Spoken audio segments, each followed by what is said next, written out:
The plate shattered before I even realized I dropped it. Her words hung in the air like smoke after a gunshot, thick, choking, impossible to ignore. I should have married Bryan. For a second I just stared at her, my mind blank, my pulse thundering in my ears. The sound of glass splintering on tile felt distant compared to the ringing of her voice. Emily's face was red, her chest heaving from anger, or maybe guilt.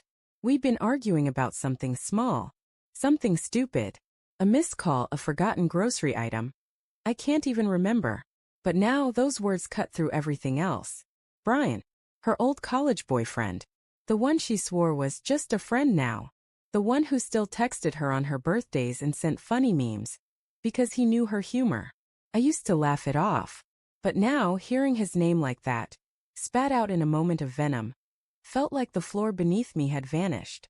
Say that again, I whispered. Emily's lips parted slightly, eyes darting away as if she could reel the words back in. Mark, I didn't mean. No, I interrupted, my voice shaking. You said you should have married Bryan. Let's hear the rest. Why? Because I forgot to buy milk. She crossed her arms, but her face gave her away. There was something behind her anger. Something raw. I'm not doing this, she muttered. Not when you're like this. Like what? Awake. I shot back. She turned to leave the kitchen, but before she could take another step I added, You've been talking to him again, haven't you? Her shoulders stiffened. That was all the answer I needed. The rest of the night passed in silence. Not the peaceful kind, this was the kind that screamed. Every sound was amplified. The creak of the floorboards, the hum of the refrigerator, the soft tick of the wall clock.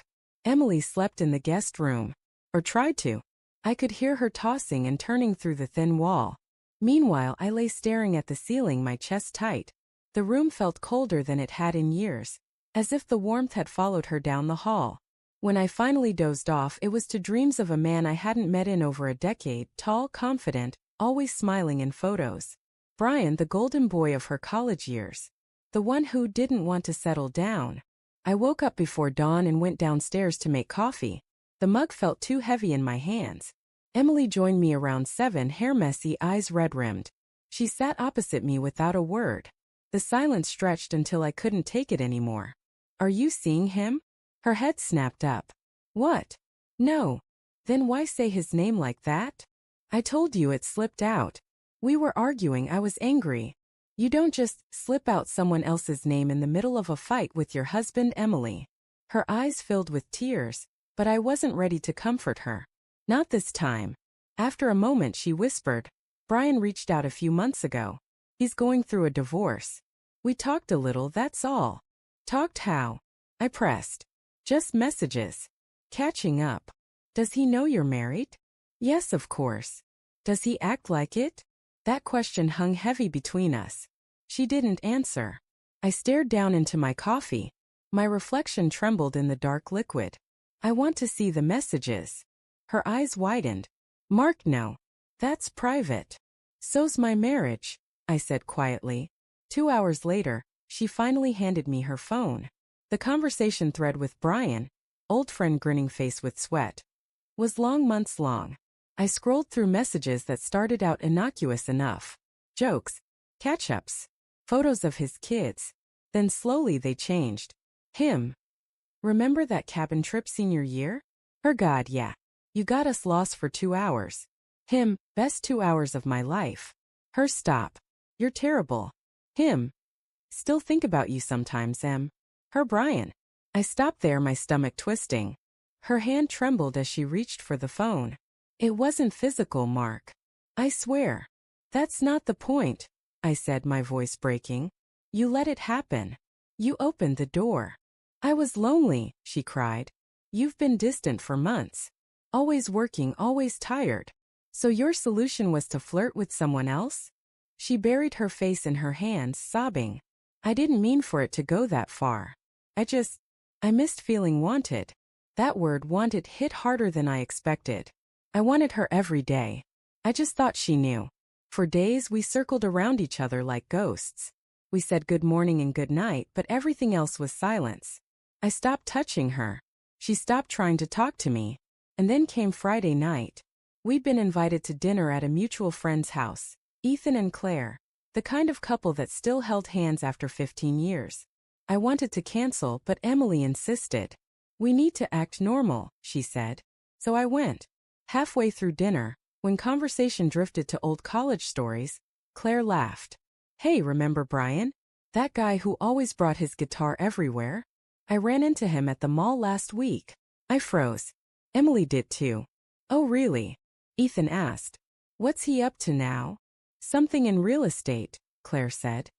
He mentioned he still keeps in touch with a few old friends. Said you two talk sometimes, Em. The table went quiet. Emily's smile faltered. Yeah, sometimes.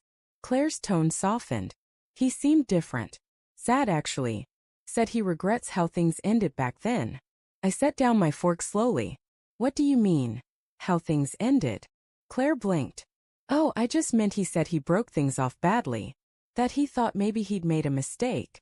Emily's hand trembled. Her face had gone pale. When we got home, she didn't even make it through the door before I asked, did you know he feels that way? She swallowed. He told me. When? A few weeks ago. My heart dropped. And what did you say?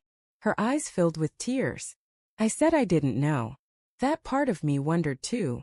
The world went silent. I took a step back. You wondered. Mark. No. Don't you dare. I felt like shouting, but my voice came out barely above a whisper. You told another man you might have been happier with him. Do you understand what that does to me? Her lip trembled. It wasn't like that. Then how was it? I don't know, she screamed suddenly. He made me feel like I mattered again. You used to look at me that way, Mark. Before everything became bills and deadlines and empty dinners. I stared at her, chest heaving. And instead of talking to me, you went looking for validation from the one man who broke your heart before I picked up the pieces? That was when she said it again, louder this time, sharper. Maybe I should have married him. The words hit harder than before, like a blade finding its mark. But before I could even respond, a new voice spoke from behind us. Maybe you should have. We both turned. Bryan stood in the doorway. For a second I thought I was hallucinating. But no, he was really there, holding a small box, his face stunned. Emily gasped. Bryan, what are you? How did you? Claire invited me, he said flatly. I didn't know you'd be here. I just wanted to drop this off. Something of yours from college. He held up the box, then froze as the tension in the air registered. I heard what you said. Emily went pale. Bryan, I didn't mean. He cut her off, his expression unreadable. You said you should have married me. You really think that? She looked from him to me, trembling. Bryan, please. He took a slow step closer, eyes burning. Because I don't. You think I don't know what this is? You're scared. You want to run back to the past because it's easier than fixing what's in front of you. Don't talk to me like that, she snapped, voice breaking. He laughed bitterly. Like what? Like someone who still knows you better than you know yourself. He paused, then softened slightly. Emily, I'm not the one you want. You just want to feel something. And when you look at Mark, all you see is what you've lost, not what you still have. Tears streamed down her face now. Stop. Bryan shook his head. You don't need me. You need to figure out why you can't be honest with him or yourself. Then, without another word, he turned and walked out the door. Emily stood frozen for a moment, then bolted toward the bathroom, sobbing. The sound of the door slamming echoed through the house. I just stood there, numb. She didn't come out for nearly an hour. When she finally did, her eyes were swollen, and her hands shook as she spoke. Mark, I'm so sorry. I didn't answer. I don't want him, she said quietly.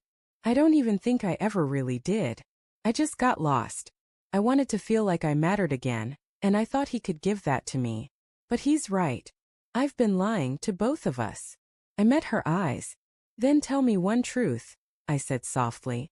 Do you love me? She hesitated for a long, painful moment, then nodded. Yes. But I broke something, didn't I? I looked away. Yeah, you did. The silence that followed wasn't cruel. It was just empty, like two people standing in the ruins of something they both built, wondering if it could ever be rebuilt. When she finally reached for my hand, I didn't pull away, But I didn't hold on either. Maybe someday I would. But not tonight. Tonight, all I could do was sit there, among the shards of what used to be us, and listen to the faint sound of her crying in the next room, wondering how love could shatter so quietly.